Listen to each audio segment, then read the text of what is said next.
Welcome to the Great Detectives of Old Time Radio from Boise, Idaho. This is your host, Adam Graham. If you have a comment, email it to me, box13@greatdetectives.net. Follow us on Twitter at Radio Detectives and become one of our friends on Facebook, facebook.com/Radio Detectives. Well, before we do get started, I do want to let you know this program is brought to you by the financial support of our listeners, and I particularly want to thank John so much for his support. We'll send access to the premium side as we do with all donations of $7 or more. You can support the show at support.greatdetectives.net and also through mail at that address. Well, now it's time for today's episode of The Saint. Original air date December 3rd, 1950, and the title, Marvin, Hickerson, Private Eye.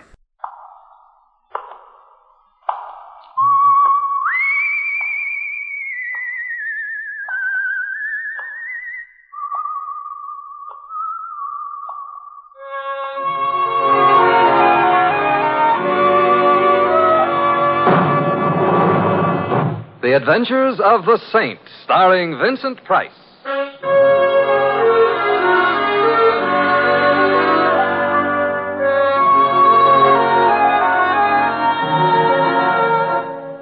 The Saint, based on characters created by Leslie Charteris and known to millions from books, magazines, and motion pictures. The Robin Hood of modern crime now comes transcribed to radio, starring Hollywood's brilliant and talented actor Vincent Price as The Saint. Will there be anything for dessert, Mr. Templar? No, I think not, Carl. Just some more coffee, please. Certainly, Mr. Templar. Thank you. Hey, excuse me. Do you mind if I sit down here with you? Why, I'd be happy if you... Oh, thank you. I hope you realize I wouldn't approach a perfect stranger if it wasn't a matter of life or death. Oh, I'm sure And it is a matter of life or death. That's why I had to sit down with the handsomest man in the room. You. Well, But you certainly aren't much of a conversationalist. Well, happily, you fill the gap. Now, how may I be of service in this matter of life or death? Do you think you could gaze into my eyes as if I was the only woman in the entire world? But don't make it anything personal. Well, I consider it a thespic challenge. I want you to hug me with your eyes while I spurn you proudly. La belle dame sans merci. Well, now, how's this for an ardent yet humble gaze? Oh, not now. He's not watching. Oh, sorry, I didn't mean to be fresh. Who's he? Marvin. He's over there with that woman. Oh. He's looking at her the way I want you to look at me.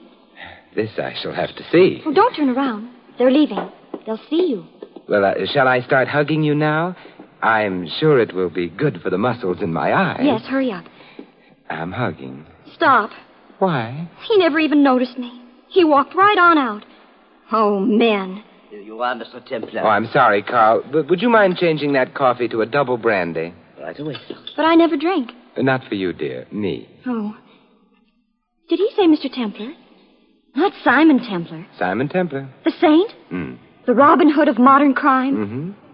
Fate has led you to me. Yeah, I must have a word with fate. And before fate entangles us further, what's your name? Alice.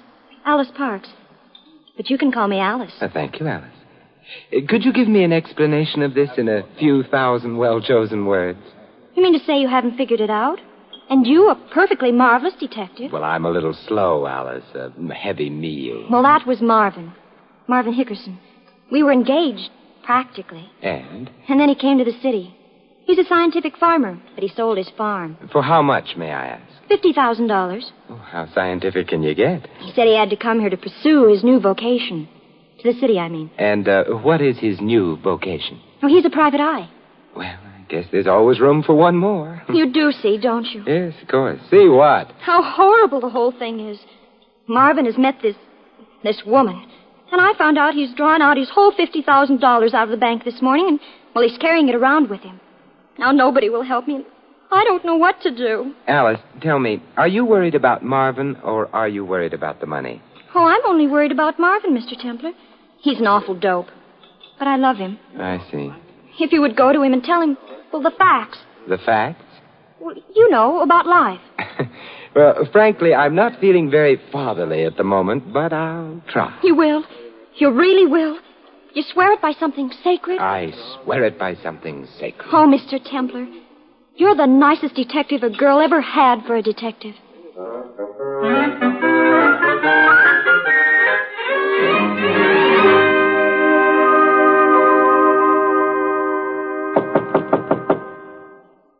in.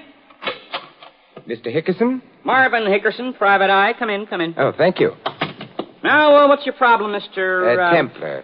I wanted to talk to you about a girl, Marvin. A girl? You were in your apartment alone, and then she walked in. Well, not exactly. It was more in the make nature of... around her shoulders meant money, and her smoldering eyes meant trouble. Marvin... A tiny pulse started to beat in your temple as she swayed closer. And it became a tom-tom as she threw herself into your arms, murmuring words of passion, of fear, of... Marvin, get a grip on yourself. No girl? Yes, there is a girl, Marvin, but you are not Sam Spade. You noticed, huh? Well, we've all got to start somewhere. True. And I can't take your case anyway. I'm involved in a big deal. Marvin, Alice is worried about you. Alice? Mm-hmm. Mr. Templar, Alice Parks has got to learn that I am not a child. I'm a man? I'll accept that. Mm-hmm. And the sooner she stops interfering in my affairs, the better it'll be for everybody. Just because I now happen to be going around with a woman? Definitely. A woman who is going to put me in way of making a great deal of money and... Hello, Marvin. How are you? Oh, Mr. Dorgan. Who's your friend, Marvin? This is Mr. Templar. Mr. Templar, this is Mr. Dorgan. Honest Jack Dorgan. He trains horses. He's from Kentucky. Kentucky, yeah. Glad to meet you, Mr. Dorgan. So you're from the bluegrass country? Huh? The bluegrass country, the home of fast horses and beautiful women. Where's that? Kentucky. Oh, yeah, sure. Come on, Marvin. Sure, Mr. Dorgan. Would you excuse us? We got a very important appointment. And Marvin has also got $50,000. Who is this guy, Marvin? He's got nose trouble. Mr. Templar, if Alice Parks thinks I need someone to protect me, she's mistaken. My experience as a private investigator has made me a pretty shrewd judge of character. And my faith in the integrity of honest Jack Dorgan is unbounded. Thank you, Marvin Hickerson. Right. Come on, Marvin. The Colonel and Corley are waiting. So long, friend. So long, honest Jack. See you at Churchill Downs sometime. Where's that? Why, in your old home state, Kentucky. Ooh, Kentucky. Kentucky.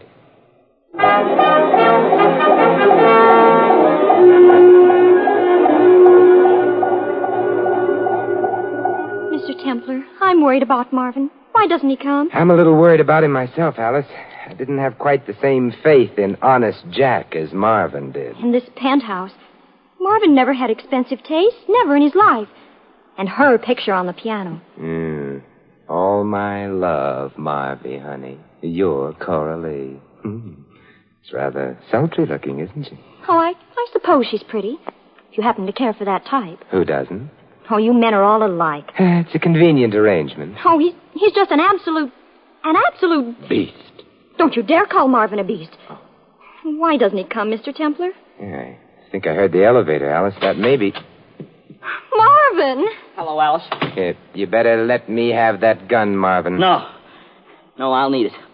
I'll need it when they hunt me down in the inevitable end. Marvin, what's happened? Tell me. Alice, Mr. Templar, you see before you an outlaw, a criminal. Give me the gun, Marvin. No! I have lived by the gun, and in days, hours, minutes, I shall die by the gun. What did you do, Marvin? Alice, I killed a man. Oh, you didn't. I did. Or I think I did. It's all so confused. Sit down, Marvin. There isn't time. The police will be after me, maybe with bloodhounds. Oh, I doubt if they could track you up the elevator shaft. Now, look, where was this killing, and who got killed? Mr. Dorgan, in the hotel here, in Suite A on the 7th floor. But you didn't do it. You couldn't have. Tell him you didn't do it, Mr. Templar. Let him tell it, Alice. What happened, Marvin? It's all mixed up. There were a lot of people there, all betting a lot of money on the horses, and I was there with the Colonel and Coralie and... Coralie? I knew she was mixed up in this. Go on, Marvin. And I bet my $50,000 on a tip Mr. Dorgan gave us because he knew the race was fixed. And I won $200,000. Yes? And then Mr. Dorgan told me to bet it all on another race that was fixed. But the horse lost, and there was a big argument, and somebody put a gun in my hand, and it seemed to go off, and Mr. Dorgan fell down, and there was blood all over. It was awful. Did anyone call the police? I don't know. I guess somebody did. Everybody saw it. I'm a murderer. You are not, Marvin. Just because you killed someone, that doesn't make you a murderer, does it, Mr. Templar? I think I'd better investigate this. Marvin, you wait here with Alice. No! They'll never take me alive. Marvin, come back here. It's better this way, Alice. Forget me. Forget that somewhere in the night there's a pale, hunted, penniless fugitive from justice. Find someone to take my place in your heart. Farewell. Marvin!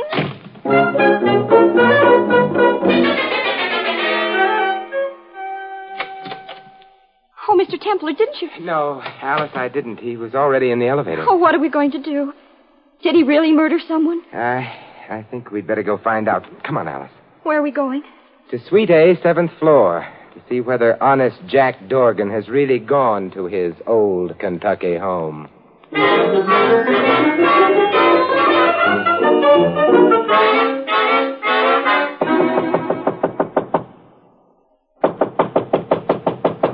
No answer. But there must be someone in there. Marvin said the room was filled with people. Now, let's try the door. It's open. Oh, it's dark in here. Wait till I find the light switch. Well, do you have to turn on the lights? Can't we just leave? Well, we have to find out, Alice. There. But it's just a perfectly bare room. Doesn't look much like a gambling den, does it? You don't see any body? I don't see a sign of anything. Well, then it didn't happen. Marvin was just imagining things. There wasn't any murder at all. This doesn't look much like a room a murder was committed in 10 minutes before. Oh, let's go, Mr. Templar. Let's find Marvin and... Mr. Templar, what are you looking at? That, spot on the floor, Alice, that stain. Oh, Mr. Templar, it isn't... I'm afraid it is blood.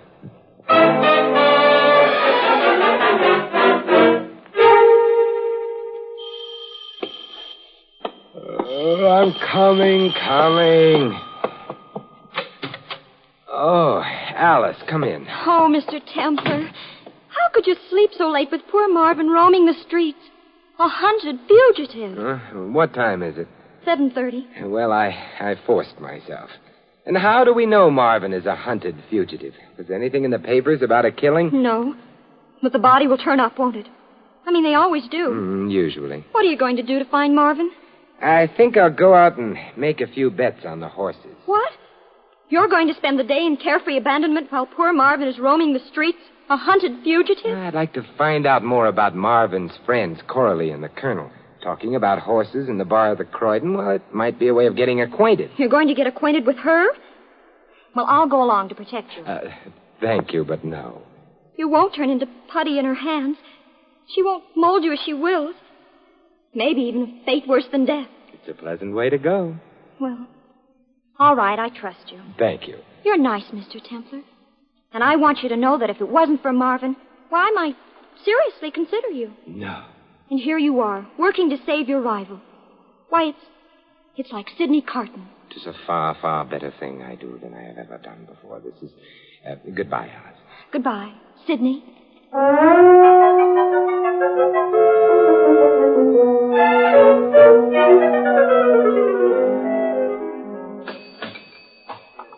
Another scotch over ice, bartender. Yes, sir. I seen you studying the form. Got anything good going today? Not a thing, but my luck generally is bad anyway. You and me. Going out to the track today? Well, I generally like to place my bets elsewhere. I bet fairly large amounts, and at the track, this brings down the odds. Brings down the... You're kidding. Oh, I generally lose, but then everyone has to have a hobby. Yeah, everyone has to have a hobby, doesn't he, Miss Carstairs? Yes, indeed, Joe. Excuse me. Would you all think I was just terrible if I started up a conversation with you? Just as bold as that? I would think it was terrible if you didn't. You all, that is. Oh, you're making fun of my accent. I'm from Kentucky, the horse country. That's why I couldn't resist when you started talking horses. The fraternity of horse players. You wouldn't be going out to the track today, Miss... Carstairs. Coralie Carstairs. And your name? My name is Heathcliff, Coralie. Simon Heathcliff. I'm delighted to know you. Thank you. Are you going to the track? I'd love to, but I have to ask Daddy. He's awful smart about the races. He wins all the time, just scads of money. Oh, this sounds like a gentleman I should meet. Are you staying here in the hotel? We have rooms on the 7th floor. Would you all care to come up? Wow, would just love to.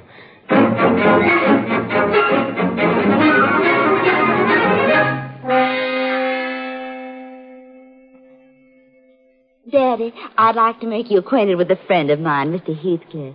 Simon, my father, Colonel Carstairs. How do you do, sir? Well, pleasure, real pleasure. Now, sit down, sir. Oh, thank you, Colonel. Simon's a horse player, too, Daddy. I told him about you making simply scads of money on the races. You what? Coralie, I've asked you time and again not to mention my business to strangers. But, Daddy, all I said was you made scads of money. I must apologize, sir. You see, the fact is, you look like a gentleman I can trust. The fact is that, I bet on races only when I have definite information. You mean fixed races? Well, you might put it that way, yeah. Sad that the sport of kings should have fallen to such low state, but as long as it has, there's a profit to be made by knowledge, handsome profit.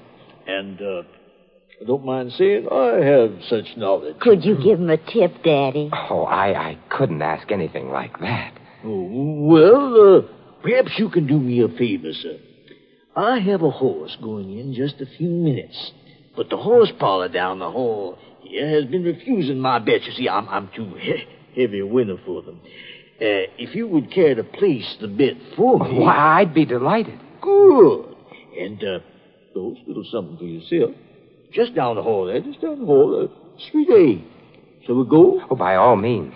After you, sir. Oh, not at all. After you. Come, Coralie. Coming, Daddy. I'll give you the money before we go in. 40,000 on Brave Fox.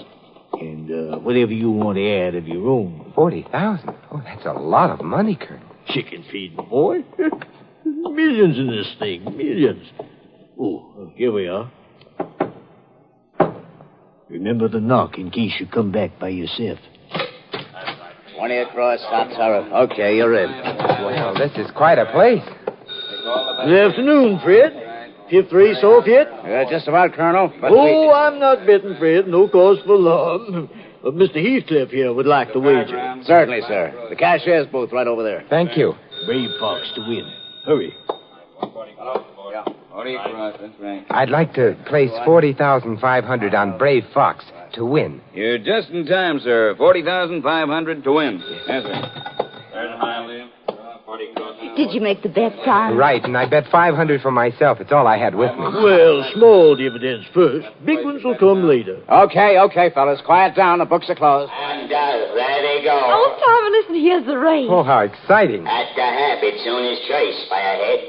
See me first, the Bull Ray Zack in top hurry by 2 lengths, and Brave Fox. You're sure of your information, Colonel? Nothing to worry about, my boy. Not a thing. At the 3/4, still Owner's choice by a head. Bull Ray Zack by 1. See me first, and top turret by half a length. And the Brave Fox is trailing. Daddy, what's the matter with that little old horse? I don't know. I can't Into understand the why stretch, Bull Ray Zack is taking command by 2 lengths.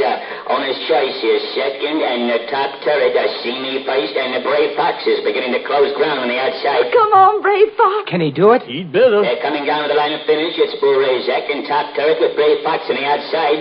And now it's a Bull Ray Zack and Brave Fox. A Bull Ray Zack and Brave Fox. And the Brave Fox gets up to win it by a nose. Simon, we won. Oh, I certainly have to hand it to you, Colonel. Let's step outside the hall for a minute, sir. I just didn't want the boys to hear. Well, sir, my information is always correct, my boy. Always. How much did we win? Well, let's see. At 2 to 1, I get back 120,000. And Mr. Heathcliff, you get back 1,500, sir. Pity you didn't have more with you. I don't want to appear greedy, Colonel, but do you have anything else running today? Not today, my boy. Nothing sure. And, of course, I never bet unless it's sure. Tomorrow? Well, you have the fever, don't you? Yes, I have something tomorrow, or will have. meet me back here at the same time if you want to get in on it. Could I draw some real money out of the bank to bet on it? Much as you like, my boy. Of course, that's purely up to you. Of course, I make no guarantee. You understand? Certainly, it's a pretty risky business, eh, Colonel? Why, I might lose my shirt. Yes. Yes, indeed, sir. But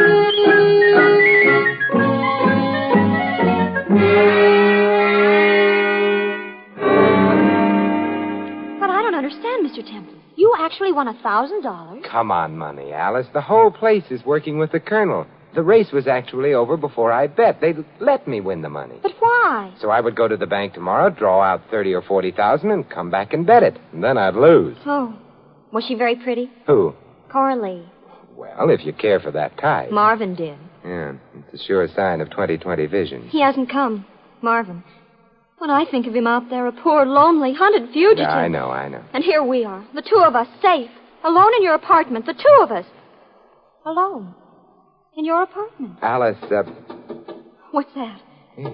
somebody outside the window. I'll open it. Marvin! Gee, how'd you recognize me? I was wearing dark glasses and a mustache. Come in, Marvin. We recognized your voice. I didn't say anything. Where have you been, Marvin? Skid Row. How awful. That's where I belong. I'm a human derelict, a hunted criminal. Are you hungry? No.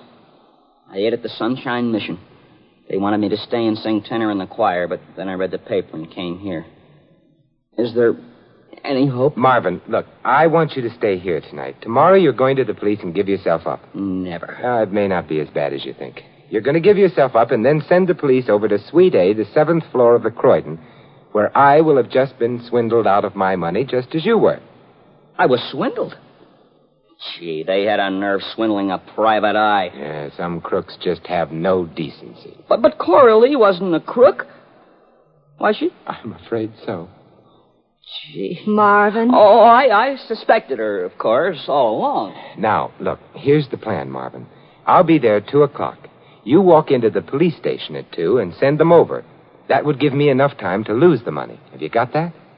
Sure. I'll give myself up. Well, I'll go with you, Marvin. No, Alice. A woman's place is in the home. You wait here until I get back. How long will you be? If I'm lucky, 10 years. Oh, Marvin. Alice. Oh, brother.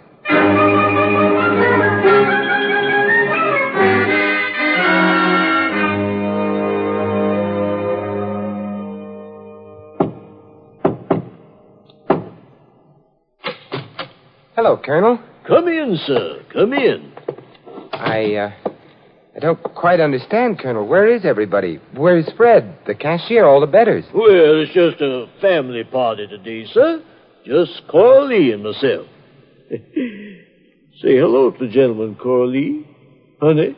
Hi, stupid. Yeah. Coralie seems to have lost her southern charm and refinement, Colonel. Yes. Yeah, it's a pity.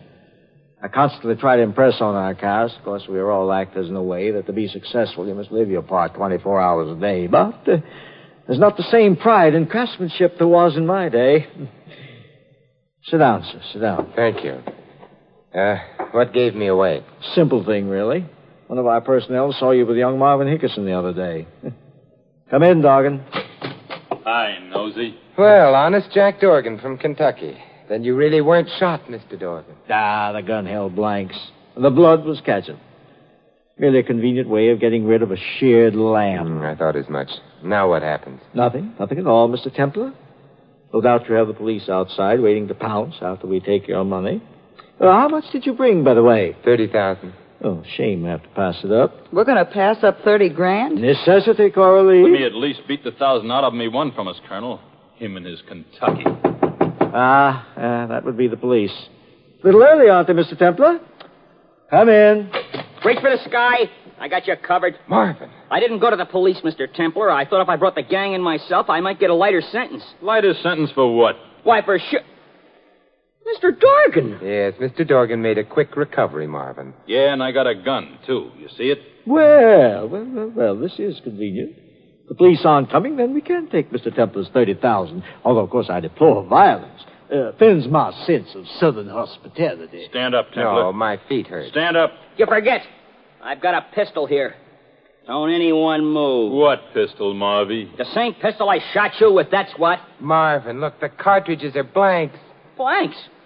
I don't believe it. Oh, you don't, huh? Stay away from him, Dorgan. Yeah, you stay away from me or I'll shoot. Go ahead, have fun. I will. I'll... Shoot some more, Marvy. It tickles. Marvin! Marvin! Well, they're coming in like flies. You shouldn't have come, Alice. These men are trying to kill us. No, I've got her blank cartridges. Are they? Take a look at the hole in the wall, Mr. Dorgan. It's lucky that Marvin missed you. Yeah, sure, a hole in it. Hey, that's a bullet hole. Yes, it is, isn't it? Put that thing down, kid. Somebody could get hurt. Alice, did you change the bullets? Yes, I did. I know Marvin a little better than you, Mr. Templar. I checked his gun before he went out to give himself up to the police, just in case. Yeah. Get back, you rats. You're dealing with Marvin Hickerson, Private Eye. Me too, Marvin, honey. Well... You too, Corley, honey. Yes, you too. And I'll take my 50,000 back, too. Oh, such a pity. You seldom meet a young man so willing to part with money. Stay right where you are, Colonel. Don't worry, Mr. Templar. I can handle him. This is only the start of a long and successful career as a private eye. Marvin, I think Alice might have something to say about your career. Alice? Alice, do you still... You know... Yes, Marvin. Very much. Ecstatically so. Get back, you rats. You're dealing with Marvin Hickerson, scientific farmer.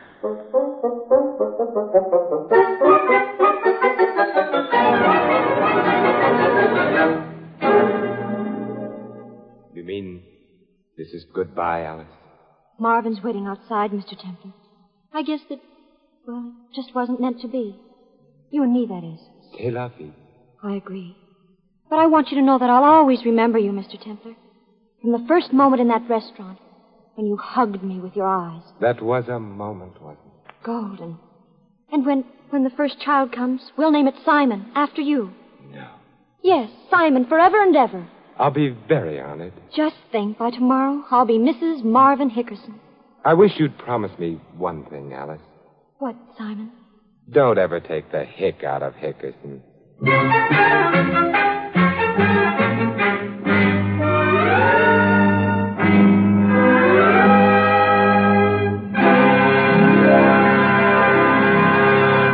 You have been listening to another transcribed adventure of the Saint, the Robin Hood of modern crime. And now, here is our star. Ladies and gentlemen, this is Vincent Price, inviting you to join us again next week at this same time for another exciting adventure of the Saint. Good night.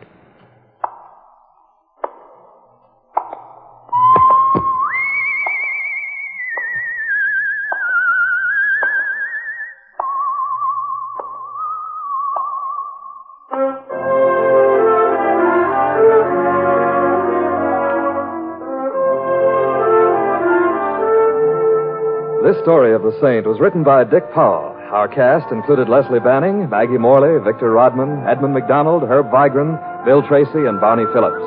The Saint, based on characters created by Leslie Charteris, is a James L. Safier production and is directed by Helen Mack. Vincent Price is soon to be seen co-starring with Errol Flynn and Michael and Prell in William Marshall's production of Bloodline. Your announcer, Don Stanley. 3 chimes mean good times on NBC.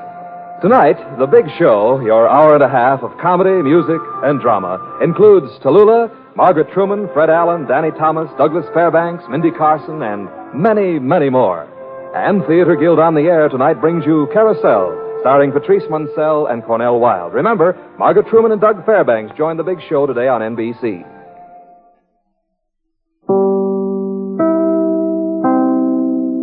Welcome back. Well, this one, I think, was definitely one of the most comedic episodes of The Saints we've heard, and I absolutely enjoyed it.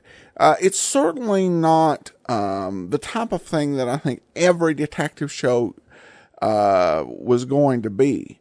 But I do think that it is just a nice change of pace, and it's one of the great variety that we're afforded here, that we can play series that are very different and all fit within the detective genre, So you get different feels and flavors. This was just such a wonderfully light script, and Vincent Price just did a great job with it. And an episode, again, where nobody died. So, like I said, very different, but also very fun. All right, listener comments and feedback. Just a couple on The Saint. Sue says, love The Saint. And Rebecca says, Vincent Price is so cool. Indeed he is.